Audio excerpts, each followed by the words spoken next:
the shield of humanitarian trade. Will America keep watching while India continues sending supplies to Iran? Just imagine. The world's most powerful economy openly threatens that whoever trades with Iran will face a 25% extra tariff. Global markets get shaken, stock markets turn nervous, the dollar starts strengthening. And in the middle of all this, India calmly says, our trade with Iran is limited, and that too humanitarian. The question arises, does such a path really exist, where India can send goods to Iran without angering America? Is humanitarian trade just a word, or is it that shield of international law behind which even the US cannot do much? Donald Trump's announcement once again reminded the world that in geopolitics, economics is the biggest weapon. A threat of a 25% extra tariff is no small thing. It means costlier exports, broken supply chains, and weakening economies.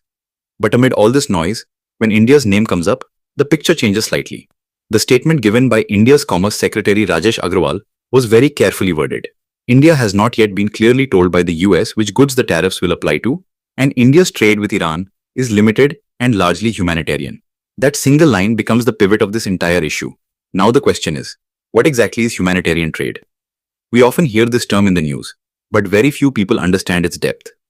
Humanitarian trade means trade that is not done for profit, military power, or strategic advantage, but to save people's lives. It includes food, medicines, medical equipment, and items related to basic survival. International law clearly states that no matter how strict the sanctions on a country are, ordinary civilians cannot be pushed toward hunger, disease, and death. That is why the United Nations and many international bodies linked to it provide humanitarian exemptions along with sanctions. These exemptions ensure that children get food, the sick get medicines, and hospitals do not shut down. If any country blocks these basic necessities, it is not just creating political pressure. It is violating international humanitarian law. And this is exactly the point where even countries like the US remain extremely cautious. Why are tariffs not imposed on humanitarian trade? The answer lies in this very principle. International humanitarian law clearly distinguishes between governments and ordinary citizens. Whether it is war, economic sanctions, or geopolitical conflict, common people cannot be punished. Blocking food and medicines is practically considered collective punishment. That is why the US itself often adds lines like food and medicine exempted in its sanctions regimes. Because if it doesn't, the damage to its global image is massive. Now, if we look at the practical level, what all comes under humanitarian trade? It does not include luxury items, electronics, cars, or high-end consumer goods. It includes basic food grains, rice, wheat, sugar, edible oil, tea, and similar essentials. Along with this, life-saving medicines, vaccines, insulin, cancer drugs, dialysis equipment, surgical tools, hospital consumables, seeds, and fertilizers are also included. In short, everything without which a society cannot survive. This is where the India-Iran story begins. There was a time when India used to import large quantities of crude oil from Iran. But after US sanctions, India completely stopped Iranian oil imports. India does not sell weapons to Iran, nor military equipment, nor any strategic hardware. Whatever trade remains is almost entirely in the humanitarian category. India exports rice, sugar, tea, and essential food items to Iran. The Indian pharmaceutical industry supplies affordable generic medicines to Iran for serious diseases like cancer, diabetes, and heart conditions. For Indian pharma companies, this is not just business. It is also a matter of reputation. The world knows India as the pharmacy of the world. If India stops supplying medicines out of fear of sanctions, the moral and diplomatic damage would be far greater. And this is something the US also understands. America itself would not want to face allegations that people are dying in some country because of its trade policy. After Trump's announcement, the biggest question was, will India get trapped in the US tariff net? The answer is, very unlikely. Because India's strongest argument is that this trade is humanitarian in nature. Legally and morally, imposing punitive tariffs on such shipments would be extremely controversial. Even within the US, Congress, the media, and civil society have repeatedly questioned such moves. However, this does not mean India will move forward blindly. Indian officials have clearly stated that as soon as the detailed notification of the US tariff framework is released, it will be analyzed line by line. It will be checked whether the definition of humanitarian goods has been narrowed or whether compliance requirements have been made so complex that trade becomes practically impossible. But for now, India's case is strong here. Another interesting layer gets added: India's broader strategy. India is currently performing a very careful balancing act. On one side is the US, which has become India's largest trading partner. On the other side is Iran, with whom India has civilizational ties, energy interests, and regional connectivity projects like the Chabahar port. India does not want relations with the US to deteriorate, but it also does not want to completely cut off from Iran. The second pillar of this balancing act is Europe.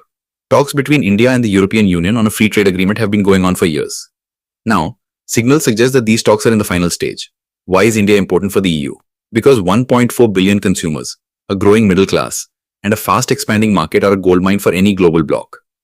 European automakers, machinery manufacturers, luxury brands, and advanced technology companies want easier access to India. At the same time, the EU market is equally valuable for India.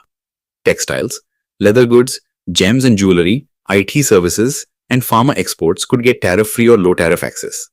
This means that if trade uncertainty with the US increases, India has alternative markets ready. This diversification is India's real strength. India does not want to depend on just one country or bloc. That is why India looks confident on the humanitarian trade issue, because it is not isolated.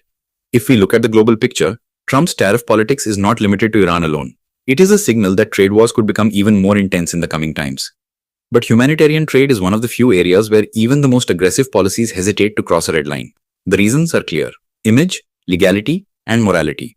But will the US always remain silent? Probably not. America can apply indirect pressure through scrutiny of banking channels, compliance checks, and documentation delays.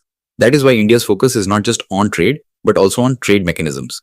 Options like rupee rial arrangements, special purpose vehicles, and alternative payment mechanisms have been explored earlier as well. However, for now, India is moving very cautiously so that no major diplomatic clash takes place. In this entire scenario, one thing is clear: humanitarian trade is not just a loophole, it is an internationally recognized principle. And as long as India strictly stays within the boundaries of this principle, it will not be easy for the US to take open action. Trump may give tough statements, but ground reality is always different from statements. If our video has taught you something new, do not forget to like and share this video so that this information can reach others as well. Your likes and shares are a source of inspiration for us. If you have any questions or suggestions, please let us know in the comments. It will be our honor to answer your questions and listen to suggestions. And yes, if you like our content, subscribe to the channel and press the bell icon so that you stay connected with every new story. Thank you. GRT Business YouTube channel sources: news from various news agencies, opinion polls, and other public sources. We try to ensure that every report and summary is accurate and verified, but we are not responsible for any dispute or error.